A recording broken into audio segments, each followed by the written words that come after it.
आज हम विचार दर्शन में एक नए विषय के साथ उपस्थित हुए हैं। विषय यह है, क्या धार्मिक विश्वास के आधार पर किसी मानव को गलत अथवा किसी को सही समझना उचित होगा या उचित है। ईमानदारी से अगर देखा जाए तो धार्मिक विश्वास भी एक तरह का विश्वास होता है।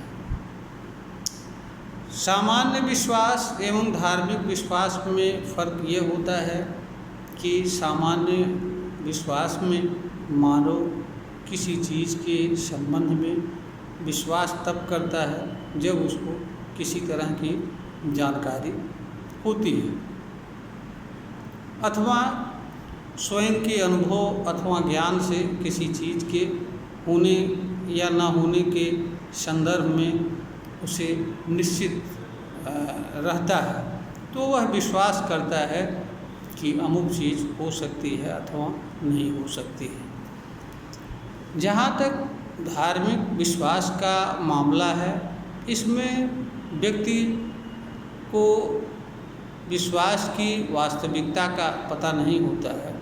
उसके विश्वास का आधार उसके धर्म ग्रंथ में लिखी गई बातें होती हैं। धार्मिक विश्वास का आधार तथाकथित ईश्वर, अल्लाह, गॉड एवं उससे जुड़ी बातों के संबंध में होती है एवं उससे जुड़ी पूजा पाठ, नमाज, प्रेयर आदि से संबंध रखता है। अगर हम इसे ईमानदारी से देखें तो यह नितांत पर्सनल मामला है। धार्मिक कोई व्यक्ति किसी धर्म में विश्वास करे या न करे, माने या न माने, यह हर व्यक्ति का इंडिविजुअल मामला होता है।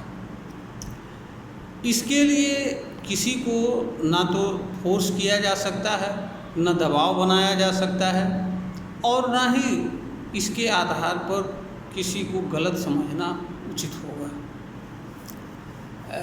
धार्मिक विश्वास की जहाँ तक बात है, हर व्यक्ति जो भी इस धरती पर जन्म लेता है एवं जीवन जीता है, उसके पास स्वयं के कल्याण के संबंध में विचार करने तथा जानने एवं समझने का अधिकार होता है, शक्ति होती है और उसका कर्तव्य भी होता है कि वह अपने कल्याण के बारे में विचार करे और जो उसके लिए अच्छा हो, कल्याणकारी हो, उसे वह माने।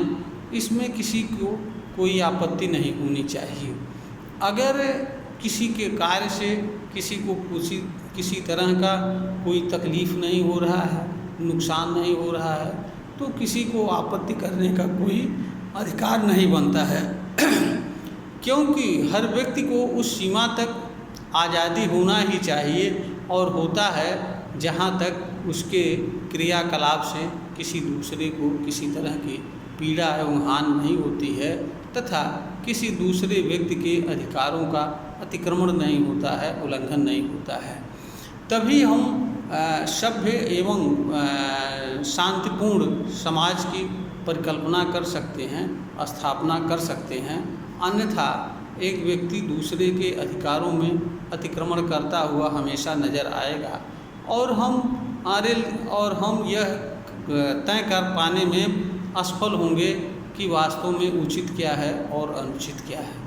इसलिए कहीं न कहीं किसी न किसी रूप में हमको किसी न किसी मानदंड को स्वीकार करना होता है और उसके अनुसार जीवन जीना होता है, क्योंकि मानदंड विहीन जीवन खास तौर से वहाँ पर जहाँ पर असंख्य लोग जीवन जी रहे हों वहाँ पर संभव नहीं होता है।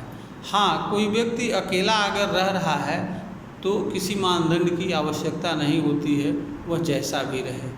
लेकिन अगर मानव को सामूहिक रूप में एक सामाजिक प्राणी के रूप में जीवन जीना होता है तो वहाँ पर उसे किसी न किसी तरह के मानदंड को अवश्य स्वीकार करना होता है। जहाँ तक बात धार्मिक फेथ की है, तो धार्मिक फेथ अक्सर लोग इस अपने कल्याण की भावना से या किसी अन्य बात से जुड़ते हैं और इससे जुड़े कर्म क्रिया और कर्म को करते हैं।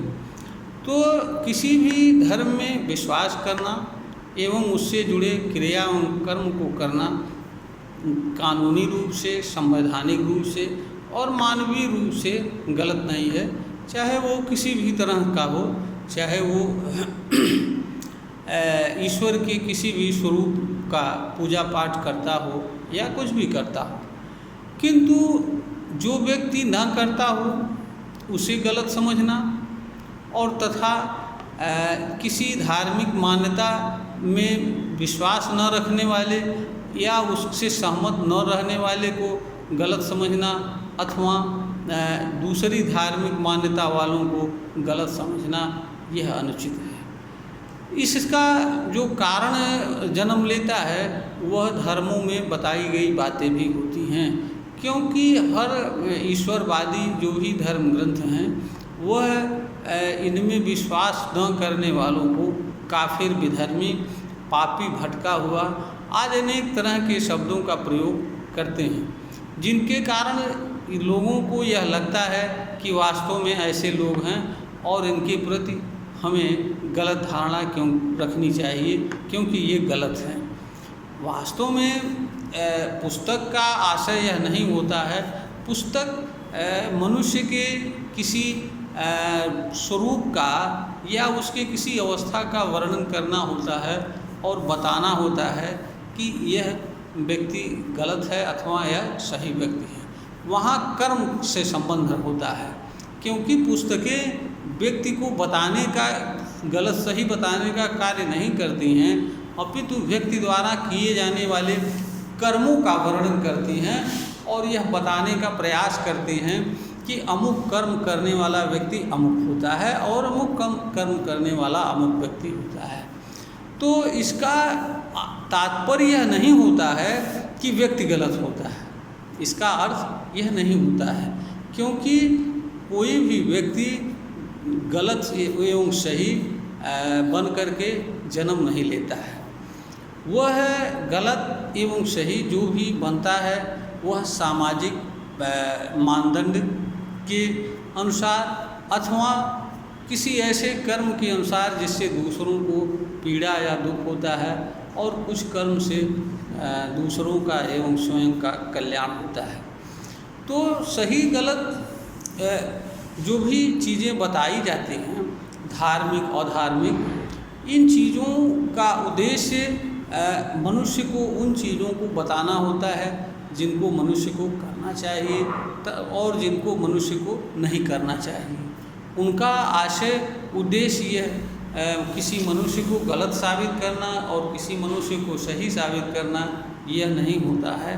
इस तरह के जो व्याख्या करते हैं या अर्थ लगाते हैं, उन्हें वास्तव में धर्म ग्रंथों के या जो भी पुस्तकें इस तरह की लिखी गई हैं उनकी वास्तविक मर्म या उद्देश्य का जानकारी नहीं होती है। वो अपने हिसाब से मनमानी व्याख्या करते हैं। दूसरी बात यह है कि आप चाहे मनुष्य हो या कोई अन्य चीज़ हो, जिस चीज़ को या जिस मनुष्य को आप जिस रूप में जानते हैं एवं समझते हैं, उसी तरह का विचार एवं भाव आपके अंदर उस व्यक्ति के प्रति, उस चीज़ के प्रति बैठा रहता है, भरा रहता है। और जब भी वह व्यक्ति या चीज़ आपके सामने उपस्थित होती है तो वह विचार एवं भाव आपके अंदर उत्पन्न हो जाता है और वह व्यक्ति अथवा वह चीज़ उस रूप में आपको दिखाई देती है। अगर आप किसी को गलत समझते हैं किसी भी कारण से या किसी रूप में, तो उसके प्रति आपका विचार गलत बैठा रहेगा और उसका सही काम भी आपको नहीं दिखाई देगा और हमेशा आपको यह लगेगा कि वह गलत है। इससे तो उस व्यक्ति का तो कुछ नहीं नुकसान होता है, लेकिन जो व्यक्ति किसी विचार को या भाव को धारण करता है, उस विचार एवं भाव का प्रभाव उस व्यक्ति पर पड़ता है। आप जिस तरह का विचार एवं भाव अपने भीतर किसी चीज़ के प्रति धारण करते हैं, उसी तरह का इफ़ेक्ट भी आपके ऊपर पड़ता है। क्योंकि कोई भी विचार एवं भाव ऐसा नहीं होता है कि जो अपना प्रभाव नहीं छोड़ता है। हर विचार एवं भाव का प्रभाव अलग अलग होता है, अलग अलग उनके गुण होते हैं, अलग अलग उनके धर्म होते हैं। इसलिए किसी भी विचार को धारण करने से पूर्व या किसी चीज़ को कुछ समझने के पूर्व मनुष्य को यह भी समझना चाहिए कि हमें किसी चीज़ को क्या समझना चाहिए, क्या नहीं समझना चाहिए। यही बात मानव के संबंध में भी लागू होती है। कारण कोई भी हो या किसी किताब में कुछ भी लिखा हुआ हो, लेकिन जब मनुष्य किसी चीज़ किसी अन्य मनुष्य के बारे में कोई राय करना स्थापित करनी हो या किसी तरह का समझ बनानी हो, तो उसे यह समझना चाहिए कि किस तरह की समझ बनाने में उसके लिए फलदायी है, सुखदायक है। क्योंकि विचार आपको माफ़ नहीं करता है। जो इस तरह के विचार को आप धारण करते हैं उसी तरह का प्रभाव करता है। ठीक उसी तरह से जिस तरह के अन्न को ग्रहण करते हैं उसी तरह की ऊर्जा आपको मिलती है। विचार एवं भाव भी ऊर्जा होते हैं, ऊर्जा के स्रोत होते हैं। इनके माध्यम से भी उसी तरह की ऊर्जा आपको प्राप्त होती है जिस तरह के विचार एवं भाव धारण करते हैं। तो स्थिति यह होती है कि आप मुफ्त में किसी व्यक्ति को जब आप गलत समझते हैं तो आपके भीतर गलत विचार एवं भाव धारण करता है, जिससे आपके अंदर मानवीय विकार जन्म लेते हैं। इसके कारण आपके भीतर अविश्वास पैदा होता है, घृणा का भाव पैदा होता है, विद्वेष का भाव पैदा होता है और आप अनेक तरह के मानवीय विकारों से ग्रसित होते हैं। और ऐसा व्यक्ति जब आपके सामने आता है तो दिखावे के तौर पर आपको वह करना पड़ता है जो अंदर से आप नहीं चाहते हैं। दोहरे चरित्र का जीवन भी जीना पड़ता है। यानी हर हालत में आपको किसी व्यक्ति को गलत समझने से कहीं न कहीं किसी न किसी रूप में स्वयं ही पीड़ा एवं दुख को सहन करना पड़ता है। तो जिस मानव के जिस कर्म से मानव स्वयं को ही पीड़ा एवं दुख सहन करना पड़े, वह कर्म हमारे ख्याल से उचित नहीं हो सकता है और कोई भी मनुष्य उचित नहीं समझ सकता है। इसलिए किसी भी किताब में कुछ भी लिखी गई हो या चाहे वो ईश्वर की वाणी के रूप में हो, संदेश के रूप में हो या किसी भी रूप में हो, उसको मानने या न मानने का प्रभाव आपके ऊपर पड़ता है। उसका जैसा अर्थ आप लगाते हैं, जैसा उपयोग आप करते हैं, उसके लिए उसका प्रभाव आपको स्वयं वहन करना पड़ता है। आप किसी को गलत समझते हैं तो उस पर कोई प्रभाव नहीं पड़ता है, लेकिन आप पर पड़ता है। इसलिए हमेशा मनुष्य को किसी भी अवस्था में, किसी भी सूरत में, किसी भी मनुष्य के प्रति किसी भी तरह का गलत विचार एवं भाव नहीं रखना चाहिए। हमें बेहतर ये है कि आप कोई भी पूर्व धारणा न रखें, न उसे अच्छा माने न उसे बुरा माने, उसे एक मनुष्य माने और यह मान कर चलें कि मनुष्य हैं तो उससे गलतियां भी हो सकती हैं, भूल भी हो सकती हैं और अगर ज़रूरत हो तो उसे उचित सलाह दें। किसी व्यक्ति को कभी भी गलत न समझें। गलत समझने से आपके भीतर खुद गलत विचार जन्म लेता है और जिसका परिणाम स्वयं को भोगना पड़ता है। इसलिए धार्मिक मान्यता विश्वास के आधार पर किसी व्यक्ति को गलत समझना, किसी को सही समझना अनुचित है, क्योंकि इस कारण से आपके अंदर अलग अलग लोगों के प्रति अलग अलग तरह के विचार एवं भाव रखने पड़ते हैं और दोहरे चरित्र का जीवन जीना पड़ता है। अलग अलग लोगों के साथ आपको अलग अलग रूप में व्यवहार करना पड़ता है। आप कुछ भी किताब में लिखा हो, आप कुछ भी समझते हो, बहुत सारी ऐसी चीज़ें होती हैं जो आप व्यवहार में नहीं कर सकते हैं, न कर सकते हैं। तो जिन चीज़ों को आप कह नहीं सकते हैं, कर नहीं सकते हैं, उन चीज़ों को अपने भीतर रखने से फ़ायदा क्या है। उदाहरण के लिए काफिर या वधर्मी शब्द कैसा भी हो, लेकिन आप किसी को उसके सामने काफिर कह करके या अधर्मी कह करके या पापी कह करके नहीं बुला सकते हैं। तो जब जो चीज़ आप व्यवहार में उपयोग नहीं कर सकते हैं, उस तरह के विचार एवं भाव को अपने भीतर धारण करने की आवश्यकता क्या है। इसलिए यह जरूरी होता है कि मनुष्य हमेशा दूसरों के प्रति अच्छा विचार रखे, उनको जिस रूप में है, जैसे रूप में है, उनको उनके वास्तविक रूप में समझे, वास्तविक रूप में मूल्यांकन करे, किसी के प्रति अच्छा या बुरा किसी तरह का कोई विचार भाव न रखे।